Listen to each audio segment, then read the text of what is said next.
méthode intersectorielle et recul de la norme hétéro.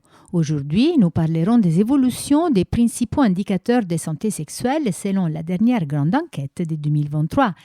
Nathalie Bajos, directrice des recherches à l'INSERM, et Aline Boé, ingénieure en santé publique pour l'INSERM.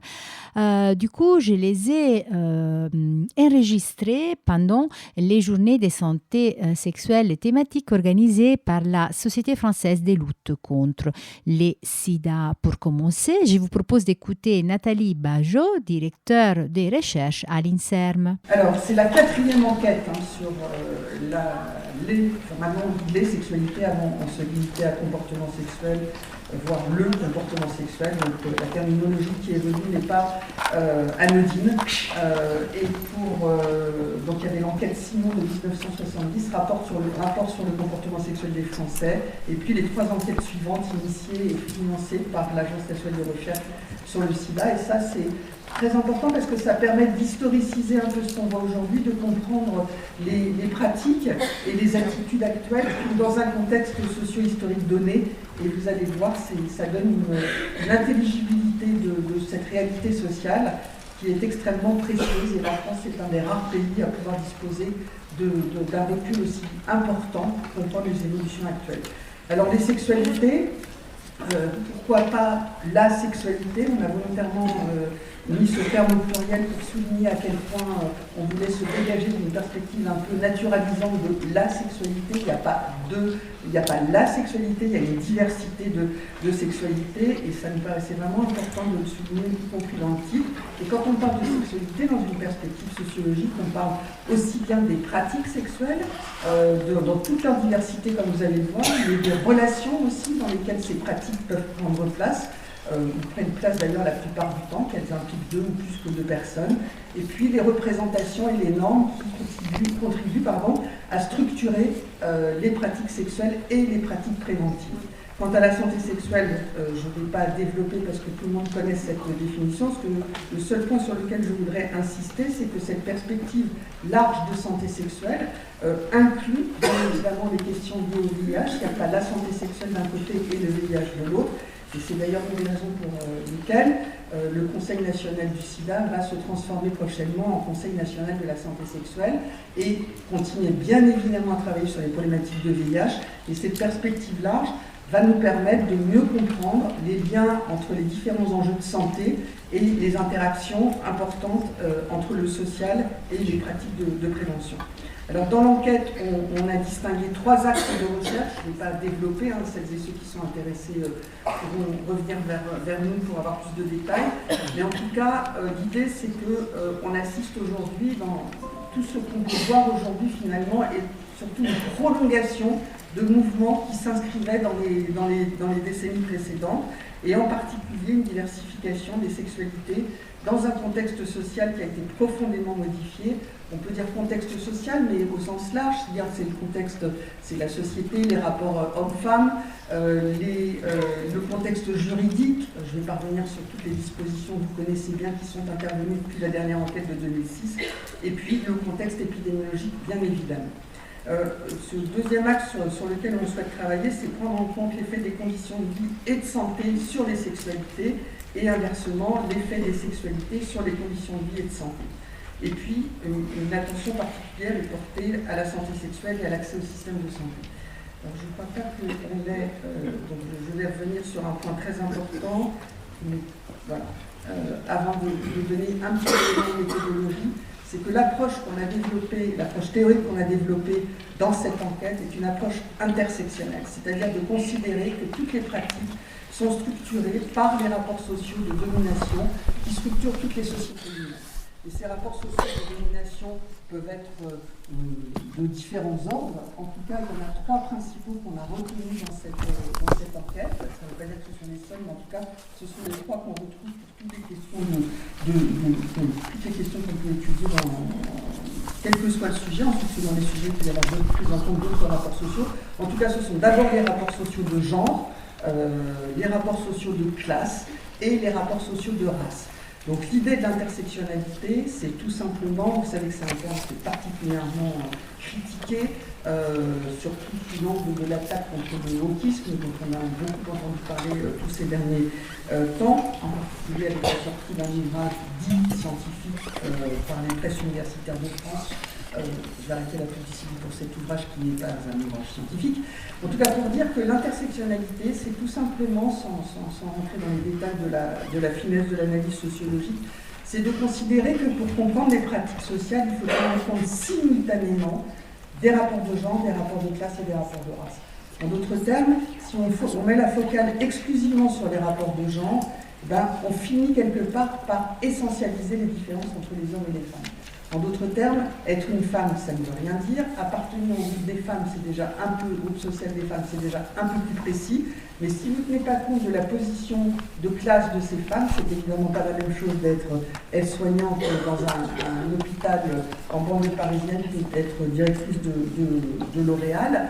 Et ça n'est pas non plus la même chose selon votre position raciale, selon que vous êtes noire, blanche ou métisse ou autre. Et les données épidémiologiques l'attestent. Il y a une grande réticence dans le milieu de la recherche, mais aussi dans le milieu de la santé publique, à développer cette approche intersectionnelle. Je ne parle pas des gens motivés qui sont là aujourd'hui dans la salle, mais d'une manière générale, il y a quand même une grande réticence. Et c'est pourtant une clé de lecture de la réalité sociale qui est extrêmement précieuse pour comprendre finement la façon dont les pratiques sociales et les pratiques de prévention se construisent. Donc c'est la première enquête qui développe vraiment, l'enquête précédente le développait aussi, mais on avait moins de données pour le faire, alors que dans cette nouvelle enquête, même si aujourd'hui on n'aura pas le temps de présenter parce que les analyses sont en cours, des données qui croisent simultanément ces positions sociales selon le genre, la classe et la race. Mais en tout cas, c'est voilà, une approche tout à fait novatrice en France et qui est extrêmement précieuse. Alors, quelques mots rapides de méthodologie. Bien, il y a pas...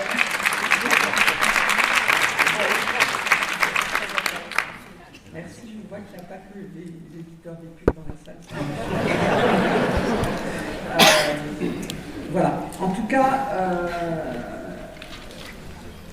cette enquête donc, qui revendique une approche intersectionnelle haut et fort, s'appuie sur une méthodologie extrêmement rigoureuse, donc je vais passer rapidement, mais juste pour vous dire que c'est une enquête aléatoire, multimode. Donc les résultats n'ont rien à voir avec tous les sondages sur la sexualité qui sont publiés toutes les semaines. Et en particulier un sondage qui a été publié il y a quelques temps par l'enquête d'Institut, je ne sais plus lequel, je ne vais pas faire de pub, qui nous alertait sur la fin de l'amour, les Français font plus l'amour, etc., etc. Vous allez voir, c'est faux. C'est journalistique. Non, alors sérieusement, c'est une enquête aléatoire, alors que les autres enquêtes des instituts sont des enquêtes par quota, avec des questionnaires qui sont pas travaillés, etc. Donc une enquête aléatoire avec un questionnaire téléphonique posé aux personnes de 15 à 89 ans. C'est la première fois qu'on va aussi jeune et aussi âgé. Aussi jeune, on a quand même été bloqué par la CNIL et du coup, enfin c'est un point sur lequel on pourra revenir dans la discussion parce que les enjeux de santé sexuelle ne commencent pas à 18 ans comme chacune et chacun le sait. Un questionnaire téléphonique suivi d'un questionnaire en ligne et puis un kit d'autoprélèvement biologique proposé aux personnes de 18-59 ans. L'enquête, le volet préviste qui a été mené sous la responsabilité scientifique de Florence Lott et de l'équipe de Santé publique France. France entière, 31 518 personnes ont été interrogées, 21 259 en hexagone et dans les Drômes, 10 000 personnes, à peu près 2500 Drômes, Réunion, Guyane, Martinique et Guadeloupe. Mayotte n'a pas pu faire partie de l'échantillon pour des raisons méthodologiques de couverture téléphonique qui nous a servi de base de sondage. Les enjeux éthiques, on est passé devant tous les comités possibles et inimaginables, avec un taux de participation qui peut paraître bas, mais qui baisse dans toutes les enquêtes partout en France et dans le monde, mais qui finalement, comparé à beaucoup d'autres enquêtes, est un taux qui peut vous paraître bas de 34%, mais qui est surtout pour une enquête sur un sujet sensible qui est très satisfaisant. 61% de réponses par Internet, et tout a été redressé à partir des données du dernier recensement avec des procédures de pondération extrêmement sophistiquées. Merci à Yann Lestrade de Santé publique France. Alors, une première partie sur l'insexualité. En commençant, j'ai envie de dire logiquement, mais ce n'est pas du tout logique, par l'âge au premier rapport sexuel. Parce que vous voyez sur cette diapositive, on a une remontée de l'âge médian, c'est-à-dire l'âge auquel 50% de la population a eu son premier rapport sexuel. Cette remontée de l'âge au premier rapport sexuel qui a souvent été attribuée à l'épidémie de Covid, et les gros dos d'ailleurs font beaucoup de choses, l'épidémie de Covid. Et en fait, comme souvent, ce qu'on observe, ça s'inscrit dans des mouvements. Pareil, je fais une parenthèse sur la santé mentale. La dégradation de la santé mentale des jeunes précède l'épidémie de Covid qui a renforcé, qui a révélé. C'est pareil pour l'âge au premier rapport sexuel. Il ne s'agirait pas de tout mettre sur le Covid et les confinements, même si on peut dire beaucoup de choses sur les confinements et le Covid par ailleurs. En tout cas, vous voyez que ça commence à partir dans les données. Hein, le changement se situe à partir du début des années 2004, plutôt 2008, pour être plus précise, 2008 notamment pour les femmes. Et ensuite, ce mouvement de retard d'entrée dans la sexualité avec un rapport sexuel ça se prolonge et ce n'est pas spécifique à la France. Plusieurs hypothèses pour rendre compte de cette évolution. Le Covid, je l'ai dit, mais vous voyez que ça ne suffit pas. Et une des hypothèses importantes, c'est l'effet de la crise économique majeure de 2008, qu'on a souvent tendance à laisser de côté dans l'interprétation des données. Cette crise économique majeure a eu un impact très fort sur la question de l'autonomisation financière et sociale des jeunes. Alors certes, les premiers rapports sexuels ont souvent lieu chez les parents, mais c'est plutôt un rapport différent à l'autonomie qui se joue et qui peut s'accompagner d'une différence d'entrée, d'un décalage d'entrée dans la sexualité. Mais il y a aussi une autre hypothèse importante qu'on oublie, qu'on pose, c'est sur le Covid, je l'ai dit, il faut bien tenir compte que le Covid a eu des effets sur la santé mentale et que les liens entre santé mentale et sexualité sont avérés de longue date. Mais il y a aussi une autre hypothèse, c'est que là, on parle de premier rapport. Et pour la grande majorité des personnes, un rapport sexuel, c'est un rapport pénétratif. Et en fait, ce qu'on est en train de regarder, c'est que au-delà de la pénétration, qu'elle soit vaginale ou plus souvent, enfin, le plus souvent, très majoritairement vaginale dans les relations hétéros, dans les relations homo, c'est évidemment la pénétration anale.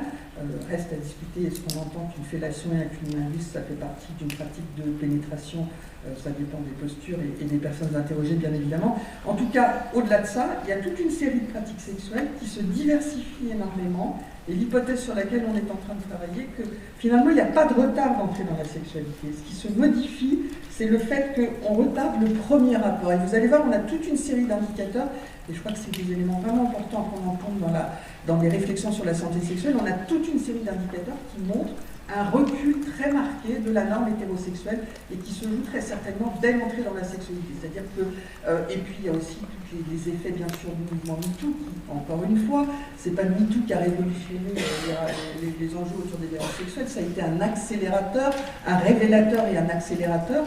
Et donc on s'écarte de plus en plus de cette norme hétérosexuelle de rapports pénétratifs et où les femmes finalement n'avaient pas grand-chose à dire quant au souhait de ce premier rapport.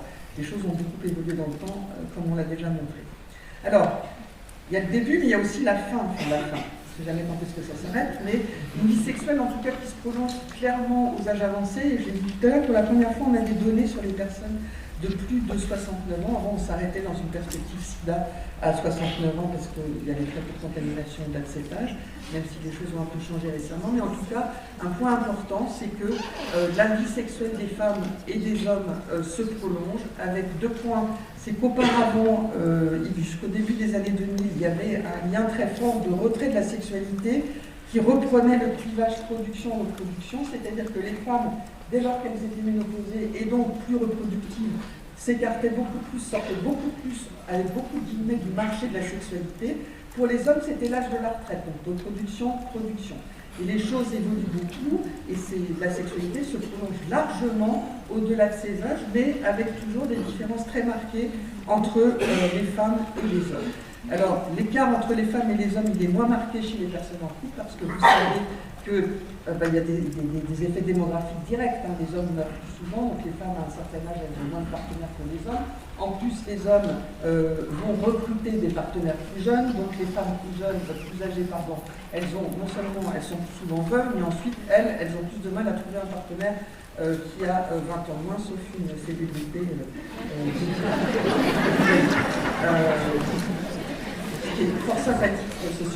pardon. Voilà. En tout cas, un écart qui se prolonge dans des inégalités de genre qui restent marquées à ces âges avancés. Un autre point important à souligner, c'est le fait que les personnes déclarent de plus en plus de partenaires sexuels. Et les évolutions sont assez spectaculaires. Vous voyez que ensemble, des femmes, on est passé de 3,4 partenaires en moyenne pour les femmes en 92, 4,5 en 2006 et 7,9 en 2003. Pour les hommes, on est passé de 11,2, 11,9 à 16,4. Et les évolutions sont particulièrement marquées, enfin, sont marquées à tous les âges, et chez les jeunes femmes comme chez les jeunes hommes, comme vous pouvez le voir, avec un écart toujours marqué, 7,3 partenaires pour les femmes, 11,3 pour les hommes, même si on tient compte de la sexuelle avec les personnes des mêmes sexes, etc., il y a toujours cette imprégnation, cette manifestation des rapports de genre qui structurent toujours fortement l'activité sexuelle. Et je prends toujours cet exemple, et je m'excuse pour celles et ceux qui l'ont déjà entendu une fois, deux fois, trois fois, mais je trouve tellement parlant, qui a été proposé par un de mes collègues sociologues, André Bégin. Les femmes ne comptent que les hommes qui ont compté. Voilà. Donc personne ne ment, simplement la définition d'appartenance sexuelle n'est pas la même pour les hommes et pour les femmes. Les hommes comptent tout, d'un soir, et les femmes ne comptent en lien avec les représentations sociales de la sexualité masculine et féminine que les femmes, que les hommes, et les femmes aussi qui ont compté. Alors, ces partenaires sont plus souvent rencontrés en ligne. Alors, les espaces Internet, c'est quelque chose, un enjeu majeur, extrêmement important, et sexualité numérique, et notamment chez les jeunes. Et le Conseil national de la santé sexuelle va d'ailleurs très prochainement produire un rapport passionnant sur le sujet. Bref, en 2023, vous voyez que 33% des femmes et 47% des hommes ont eu une expérience sexuelle en ligne. Avec une autre personne, c'est-à-dire qu'elles se sont connectées à un site dédié, rencontrent un partenaire, échange d'images intimes. Et il y a un effet d'âge qui est assez logique, puisque les personnes les plus âgées n'ont pas été socialisées à l'ère des réseaux et des applications. Alors, des pratiques sexuelles plus diversifiées également. Alors, vous voyez là les pratiques masturbation, fellation, cunnilingus, pénétration anale, les femmes en vert, comme je viens de dire, et les hommes en orange. Toutes les pratiques, le répertoire des activités, des pratiques sexuelles se diversifient, avec des chiffres assez spectaculaires pour les femmes sur la masturbation, puisque en 2023, vous voyez, elles sont presque 73% déclarées pratiquer la masturbation. Et vous voyez, alors la souris, si elle revient, elle est là, vous voyez l'augmentation très très spectaculaire chez les femmes. Chez les hommes, elle l'est beaucoup moins, évidemment par TDO. Mais quand même, vous voyez que toutes les pratiques sexuelles se diversifient, et la masturbation, c'est très intéressant parce que d'abord, ça procure sûrement du plaisir, mais ensuite, c'est clairement aucune finalité reproductive. C'est une sexualité de plaisir qui augmente terriblement, statistiquement parlant, chez les femmes. Voilà. Et puis la pénétration anale, qui est aussi une pratique qui augmente beaucoup dans les deux sexes, mais qui est toujours plus souvent déclarée par les hommes que par les femmes, et dont les enquêtes précédentes montrent que c'est une pratique qui procure plus de plaisir aux hommes qu'aux femmes. Alors, ces pratiques se diversifient, y compris en ligne, et là vous avez des échanges, des partages à distance d'images intimes, c'est-à-dire que dans les pratiques sexuelles, il y a toute une série de pratiques qui sont sur les espaces Internet, donc sans contact directement physique entre les partenaires, mais qui se développent. Et vous avez par exemple 37% des femmes, enfin près de 40% des femmes et des hommes de 18-29 ans qui ont déjà envoyé une image intime à un ou une partenaire. Donc c'est aussi une extension du champ de la sexualité importante à prendre en considération. Alors, sur la question de l'hétérosexualité, des évolutions extrêmement importantes à prendre en considération, c'est une diversification croissante des expériences avec des personnes de même sexe. L'attirance pour une personne de même sexe, 15% des femmes, 8% des hommes, donc les femmes sont plus attirées. A déjà eu un partenaire, c'est pareil, donc les femmes attirées passent moins souvent à l'acte, si je puis dire, que les hommes. Et déclarer une identité homo et ou bisexuelle, avec 5% des femmes et des hommes. Et quand on regarde un indicateur qu'on a créé ici, qui est le fait de rapporter une sexualité qui n'est pas strictement hétérosexuelle, c'est-à-dire avoir déclaré soit une attirance, soit un partenaire et ou une identité au monde sexuel, on voit que cet indicateur qui est beaucoup plus large, 23% des hommes et 15% des femmes, le contraire, pardon, 23% des femmes et 15% des hommes, rapportent une sexualité qui n'est pas strictement hétérosexuelle. Et chez les 18-29 ans, c'est 37,6% des femmes et 18,3% des hommes de 18-29 ans. Donc c'est des évolutions spectaculaires par rapport aux enquêtes précédentes. Et vous voyez que ça touche une part extrêmement importante de la population. Et comme on a montré dans un article à paraître, en fait cet indicateur, il est extrêmement intéressant parce qu'il est beaucoup moins binaire qu'avoir eu un partenaire du même sexe ou non, etc. Ce qui est souvent l'indicateur utilisé dans la littérature. Et c'est extrêmement intéressant parce que si on prend l'exemple de la santé mentale, juste un exemple comme ça, le fait de déclarer, vous savez que les minorités sexuelles et de genre ont beaucoup plus de problèmes de santé mentale en raison des discriminations plus fréquentes auxquels elles et ils sont confrontés. Et en fait, on montre que quand on regarde les effets, le lien entre avoir un partenaire de même sexe et santé mentale, on a un lien très fort qui passe par les discriminations pour partie, mais pas que. Et quand on regarde avoir une sexualité non strictement hétérosexuelle et santé mentale, c'est pareil. Sauf que dans un cas, on considère 8% des femmes, 9% des femmes, dans l'autre, on considère 38% des femmes. Donc d'un point de vue de santé publique, c'est une réflexion extrêmement importante à avoir sur qui cibler les campagnes de prévention, sur les personnes qui ont eu un partenaire du même sexe ou sur les personnes qui déclarent d'une manière ou d'une autre un décalage avec le modèle normatif de l'hétérosexualité. Donc je trouve que c'est quelque chose qui doit nous interroger en tant qu'acteurs de la santé publique. Quant au fait des minorités de genre, 2,4% des femmes et 2,4% des hommes, mais 6% chez les 18-29 ans, déclarent avoir déjà pensé à changer de genre. Ça ne veut pas dire que ces personnes vont s'inscrire dans une démarche de transition, mais ça veut dire, ça manifeste une certaine critique ou décalage ou positionnement par rapport à l'injonction de cette norme de l'hétérosexualité. Donc vous voyez des mouvements très importants qui se développent aujourd'hui et qui changent complètement le contexte des sexualités.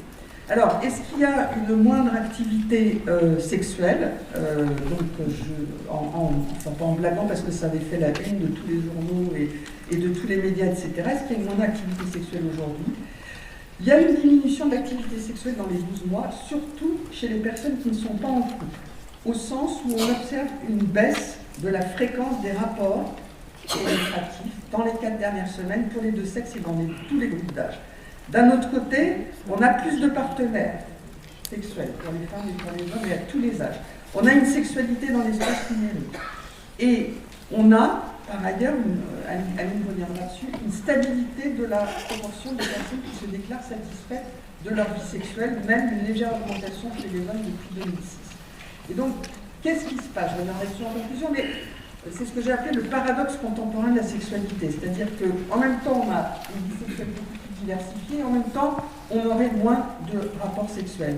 Et l'hypothèse sur laquelle on est en train de travailler, c'est qu'on n'a pas moins d'activité sexuelle, c'est qu'on a moins de rapports sexuels pénétratifs. Et la seule pratique qui baisse dans sa fréquence depuis la dernière enquête, en fait, c'est la pénétration vaginale. Donc vous voyez ces deux lectures de données, soit on se focalise, il y a moins de rapports sexuels, oui, mais qu'est-ce que c'est qu'un rapport sexuel? Voilà. Et donc l'idée, c'est d'avoir une vision très large du rapport sexuel pour comprendre finement ce qui se joue dans la population. Pour terminer, un indicateur quand même essentiel en termes de santé sexuelle et qui est fortement lié à tout ce qu'on vient de voir, c'est la question des déclarations de violences sexuelles. Un phénomène qui est en augmentation par rapport aux autres enquêtes. Alors, la question qu'on se pose toujours, si ça augmente, pourquoi? C'est parce que les femmes et les hommes, surtout les femmes évidemment, sont plus agressés, ou est-ce que c'est un effet de déclaration? Et en fait, ce qu'on montre, c'est qu'il y a un effet de déclaration, parce que quand on compare avec des techniques assez sophistiquées, les comparaisons des résultats selon la même groupe d'âge qu'on suit dans le temps, on voit qu'on déclare plus facilement les violences sexuelles aujourd'hui. Mais bien évidemment, la définition de la violence sexuelle a changé et que des actes qui étaient qualifiés qui n'étaient pas qualifiés de violence sexuelle le sont beaucoup plus aujourd'hui. Et c'est un phénomène qui n'est pas nouveau, MeToo a accéléré, mais c'est surtout depuis les mouvements féministes et puis le fait qu'ils ont permis de mettre à l'agenda depuis le début des années 2000 la question des violences sexuelles et sexistes. Donc une augmentation importante et des chiffres, comme vous pouvez le voir, qui sont très préoccupants, puisque chez les 18-29 ans, 37% des femmes et 12,4% des hommes déclarent avoir déjà été confrontés à des violences, au sens, sur cette diapositive, attention, de rapport imposé ou tentative de rapport imposé. Si on tient compte des agressions, des autres agressions, les chiffres sont encore plus spectaculaires, et ces agressions ont souvent lieu avant l'âge de 18 ans. Pour terminer sur cette partie sexualité, aussi un point important, c'est que cette sexualité, ces agressions, ces violences, elles ont également lieu dans l'espace numérique, ce qui est extrêmement sociologique. On ne voit pas pourquoi la sphère du numérique serait épargnée par les rapports de pouvoir entre les femmes et les hommes. Maintenant, la parole à Line Boé, ingénieure en santé publique pour l'INSERM. Donc, je vais vous présenter maintenant quelques résultats qui portent plus spécifiquement sur la santé sexuelle. Et en premier lieu, sur les risques et la prévention liés aux infections sexuellement transmissibles. Donc, si on regarde un peu l'utilisation du préservatif au premier rapport sexuel depuis les années 60 jusque les années 2020, jusqu'à aujourd'hui, on constate évidemment une augmentation importante dans les années 80-90 avec les campagnes de prévention pour lutter contre le VIH/SIDA, et puis une stagnation ensuite de l'utilisation du préservatif pour aujourd'hui constater un léger recul de cette utilisation du préservatif au premier rapport, puisque 75% des femmes et 85% des hommes le déclarent s'ils ont eu leur premier rapport entre 2019 et 2023. C'est la courbe en très plein. Pour l'usage de la contraception, ça suit à peu près les mêmes évolutions. Donc le premier constat, c'est que le recul de l'âge médian au premier rapport, dont a parlé Nathalie tout à l'heure, ne coïncide pas avec une plus grande protection de ce premier rapport. Alors concernant l'usage du préservatif au premier rapport avec un nouveau ou une nouvelle partenaire, eh bien, on constate en 2023 que la prévention est limitée, puisque seulement 50% des femmes et 53% des hommes utilisent un préservatif lors de ce premier rapport avec un nouveau partenaire rencontré dans les 12 derniers mois précédant l'enquête. Et ces résultats concernant l'usage du préservatif, que ce soit au premier rapport ou au premier rapport avec un nouveau et nouvel partenaire, interrogent sur les politiques de prévention actuelles et leur efficacité. Concernant la couverture vaccinale, on peut faire deux constats principaux à partir des données de CSF 2023. C'est que la couverture vaccinale reste insuffisante, même si elle progresse chez les jeunes générations. Et puis que les hommes sont particulièrement moins vaccinés et moins bien informés de leur statut vaccinal que les femmes. Chez les 15-29 ans, on a 63% à peu près des femmes contre 53% des hommes qui sont vaccinés contre l'hépatite B. Et la couverture chute considérablement après 50 ans, où on a moins de la moitié de la population qui est vaccinée. Et puis, toujours sur la même tranche d'âge des 15-29 ans, on a 51% des femmes contre seulement 20% des hommes qui sont vaccinés contre les papillomavirus. Et donc, ces estimations ne concordent pas avec la stratégie 2021-2030 liée au HPV, qui préconise une vaccination de 80% de la population.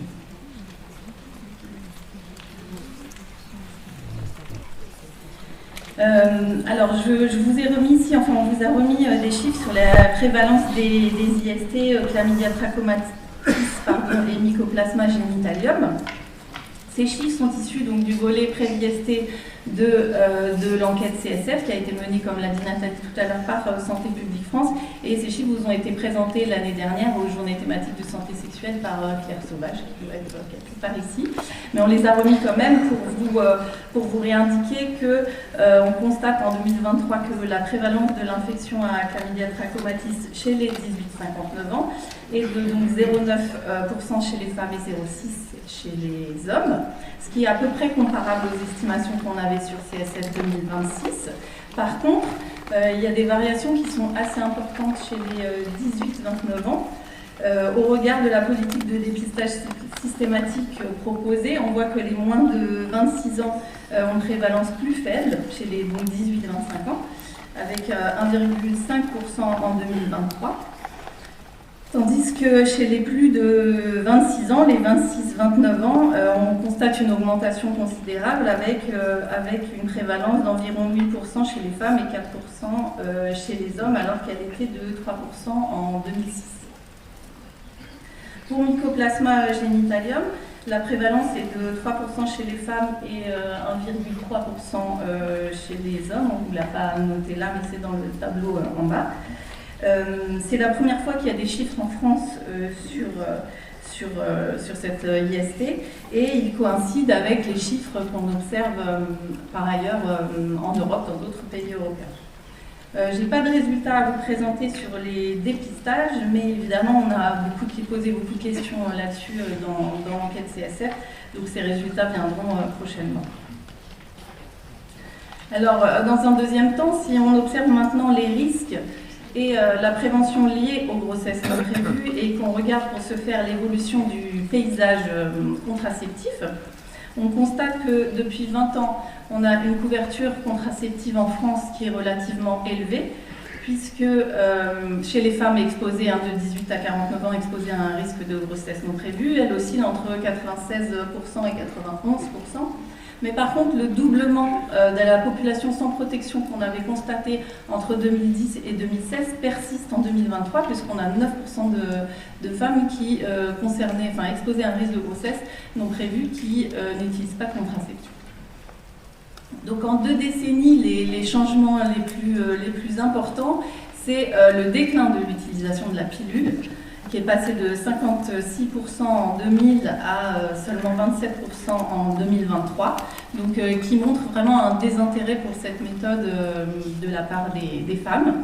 Et puis parallèlement, on a une progression des méthodes médicales de longue durée, donc essentiellement le DIU, avec 21,6% en 2000 contre un peu plus de 32% en 2020. Et on a également une progression des méthodes non médicalisées, les méthodes barrières, les méthodes naturelles, qui passent de 17% à 26%. Sur la période la plus récente, les évolutions de la contraception, des usages contraceptifs sur la période la plus récente, l'évolution va dans le même sens que ce qu'on a remarqué depuis une vingtaine d'années. Sur la période 2016-2023, la pilule chute de 9 points, les méthodes non médicalisées progressent de 6 points et les méthodes de longue durée progressent de 2 points. Et en 2023, pour la première fois, le DIU, le dispositif intra-utérin, devient la méthode de contraception la plus utilisée en France, avec près de 28% des femmes qui l'utilisent, suivi de la pilule et du préservatif. Et si on regarde chez les 18-29 ans, on voit que la pilule chute énormément. On a une baisse de 18 points par rapport à 2016, entre 2016 et 2023. Mais par contre, elle reste quand même la méthode la plus utilisée chez les 18-29 ans, devant le préservatif et le dispositif intra-utérin. Alors ces évolutions, vous imaginez bien qu'elles varient selon le cycle de vie et les conditions socio-économiques des femmes. Pardon. Par exemple, c'est le déclin de la pilule est très marqué chez les jeunes femmes et les femmes nullipares qui parallèlement enregistre la plus forte progression de l'utilisation du dispositif intra-utérin. Donc ça traduit d'abord une levée des obstacles à la prescription de cette méthode de contraception qu'est le DIU, mais la transition entre la pilule et le DIU ou d'autres méthodes médicalisées ne se fait pas complètement, et du coup on enregistre un déclin de la couverture contraceptive également chez ces jeunes femmes et les jeunes femmes et les femmes vulnérables. L'usage du DIU progresse, augmente chez les cadres et les femmes nées en France, mais il recule considérablement chez les femmes ouvrières, de profession ouvrière, et les femmes nées à l'étranger. Donc ces écarts traduisent des inégalités d'accès aux soins et une plus grande précarisation des groupes marginalisés.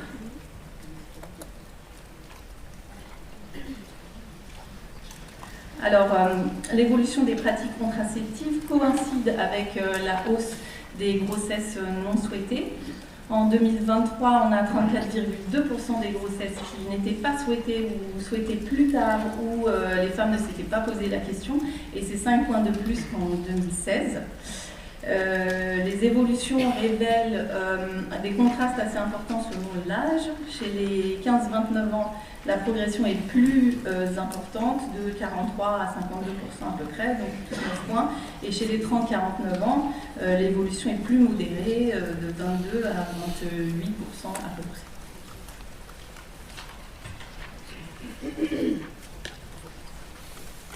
Les évolutions des grossesses non souhaitées concordent avec les estimations des taux d'IVG qui sont fournis par la DRES. On a 13,9 IVG pour 1000 femmes en 2016, contre 16,8 pour 1000 femmes en 2023. Et si on s'intéresse aux émotions ressenties par les femmes suite à une IVG, donc on constate une ambivalence assez marquée parce qu'il y a des émotions de soulagement qui sont évoquées pour 72% des femmes et un sentiment accompagné ou pas, mais l'un ou l'autre d'un sentiment de libération pour 55% des femmes. Mais ces émotions coexistent avec de la tristesse pour 80%, de la culpabilité pour 56% et du stress pour 53% d'entre elles. Donc en définitive, on a 64% des femmes qui ressentent un mélange de sentiments positifs et de détresse, 22% uniquement des émotions négatives et 13% uniquement des émotions positives. Et il y a peu de variations selon l'âge ou le statut socio-économique des femmes. Les émotions ressenties, elles dépendent davantage de l'intention de fécondité initiale des femmes. Donc on note ici que 50 ans après la légalisation de l'IVG, on compte encore plus d'une femme sur deux qui éprouve de la culpabilité ou du stress suite à une IVG. Alors je voudrais vous dire juste quelques mots maintenant sur les pratiques d'automédication. La recherche CSF montre que le numérique représente une source d'information essentielle pour la population, puisque 75% des femmes et 70% des hommes recherchent des informations en ligne, et en particulier évidemment les populations les plus jeunes. Mais elle montre également que l'acceptation des soins de santé sexuelle et reproductive en ligne sans prescription médicale reste assez modeste, avec 10% d'acceptation pour l'IVG médicamenteuse et 23% pour la PrEP. Et cette acceptabilité augmente chez les personnes qui ont des pratiques ou vivent des événements stigmatisants, tels que les personnes ayant des rapports avec des personnes du même sexe ou les personnes ayant vécu des violences sexuelles. Sans doute en raison du caractère davantage confidentiel attribué au numérique. Et pour finir, encore la parole à Nathalie Bajot pour les conclusions. Je voulais juste, en conclusion, essayer de faire un peu une synthèse de ce qu'on nous a dit et de ces premiers résultats. Encore une fois, je précise que ce sont des tout premiers résultats. Il y a plein d'analyses qui sont en cours, mais qu'on ne présente pas tant qu'elles ne sont pas validées par des reviewers scientifiques. Mais peut-être 3 points importants à souligner qui,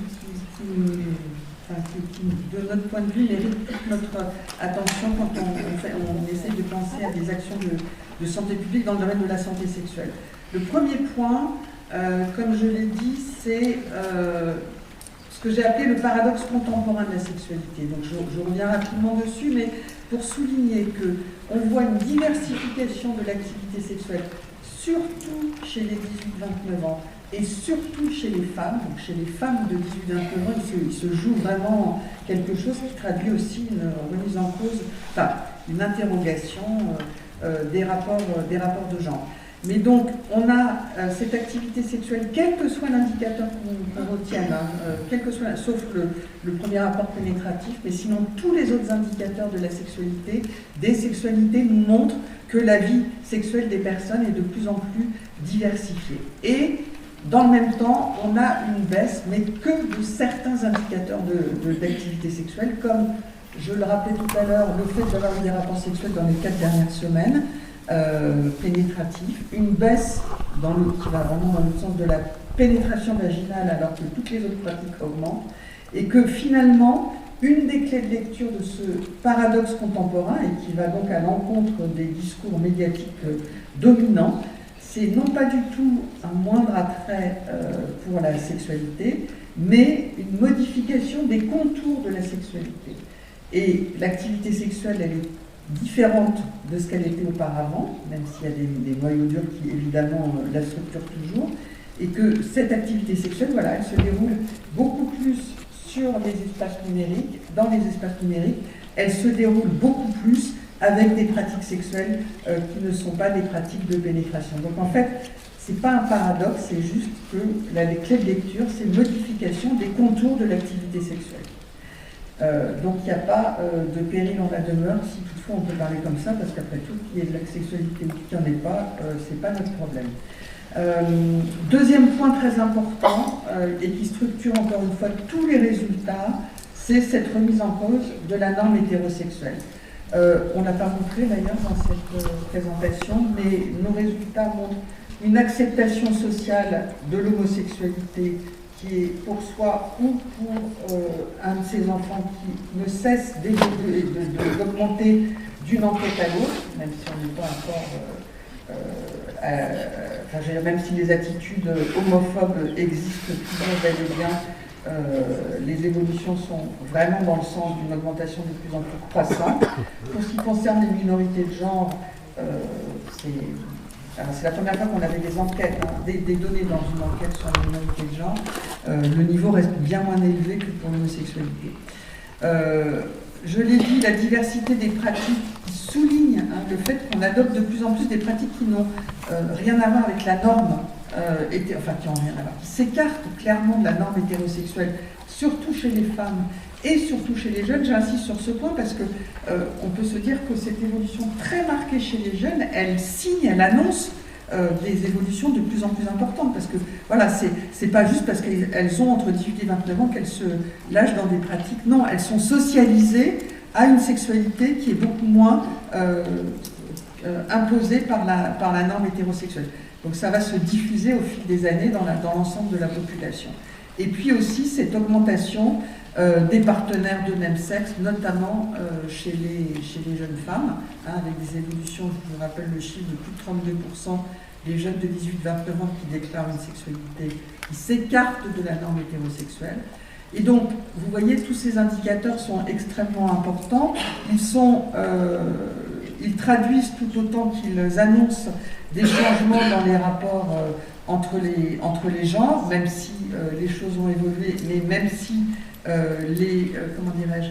des obstacles continuent à exister. On est bien loin, vous le savez, d'une égalité entre les femmes et les hommes, et entre les sexualités, mais en tout cas, on y va. Et on y va beaucoup plus vite aujourd'hui que ça ne l'était dans le passé. Et ça, c'est un point vraiment important à souligner. J'en profite d'ailleurs pour dire que les résultats qu'a rappelé Aline sur la satisfaction sexuelle montrent que dans ce contexte de rapprochement, même si les écarts entre les sexes subsistent, et de rapprochement des déclarations des femmes et des hommes, de diversité de plus en plus croissante et de plus en plus en faveur d'une prise en compte du plaisir des femmes, toutes ces évolutions-là ne s'accompagnent pas d'une baisse. Il faut que j'arrête ? C'est fini dans 2 secondes. Je savais qu'on avait le temps, moi. Bon, je finis quand même, parce que ce que je vais dire, c'est important.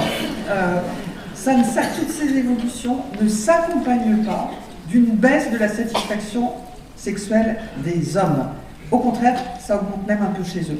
Donc tous les discours sur des masculinistes, etc., de attention, c'est la guerre des sexes, les femmes veulent tout, le wokisme, etc., ben non. En tout cas, non, d'après des données scientifiques. Ça va très bien chez ces messieurs. Et finalement, la plus grande égalité des sexes et des sexualités, ben, c'est pour le plus grand bénéfice de tous et tous.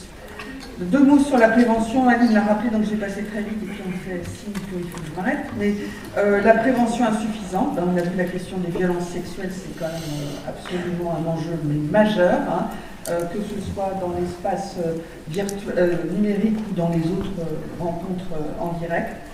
Sur le préservatif et les IST, la santé mentale des minorités sexuelles et de genre, c'est un enjeu majeur. Là encore, on a un article qui va bientôt être publié sur le sujet, mais c'est vraiment un enjeu absolument majeur. Et puis, je soulignerai aussi, rebondirai d'une phrase sur ce qu'Aline a dit sur l'IVG, voilà, les données qui montrent que plus d'une femme sur deux, 50 ans après la légalisation, continue à être habitée de sentiments de culpabilité et de stress, montrent que, voilà, on a constitutionnalisé, c'est bien, mais l'IVG n'est toujours pas un droit comme un autre dans les pratiques et dans les représentations, et que, voilà, c'est aussi un enjeu de santé sexuelle extrêmement important, et la suppression de la clause de conscience qui est superfétatoire est un enjeu symbolique et de santé publique important.